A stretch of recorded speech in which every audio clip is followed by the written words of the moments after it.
ஒரு பிள்ளை தாயினுடைய வயிற்றிலே ஜனித்த நாள் முதல், இதை தயவு செய்து நீங்கள் உங்கள் சிந்தனைக்கு எடுத்துக்கொள்ளுங்கள். ஒரு தாயினுடைய வயிற்றிலே ஒரு பிள்ளை ஜனிக்கிறான். அந்த ஜனித்த நாள் முதல் பிறக்கிற நாள் வரைக்கும் பிள்ளை தாய்க்கு துன்பம் செய்வது இயல்பு.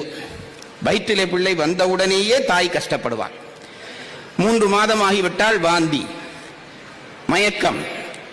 அதற்கு பிறகு ஒவ்வொரு மாதமும் அந்த தாயினுடைய உடல் நோகுப்படும், மிக வருந்துவாள். 9 மாதங்கள் ஆகிவிட்ட பிறகு அந்த தாய் படுகிற துன்பத்திற்கு வார்த்தை இல்லை. இருக்க முடியாது, நிற்க முடியாது, சரிய முடியாது. அந்த பிள்ளையை சுமந்து சுமந்து அந்த தாய் படாத பாடுபடுவாள். பிள்ளையை வயிற்றிலே சுமந்து கொண்டு இவள் எவ்வளவு துன்பப்பட்டிருப்பாள். சரி, இத்தனை துன்பம், பிறந்த வயிற்றிலே ஜனித்த உடனே துன்பம், வளர வளர துன்பம், நிறைந்த வளர்வு பெற்ற பிறகு துன்பம் என்று கேட்டால், அவள் பிறக்கிற பொழுது தாய்க்கு கொடுக்கிற துன்பம்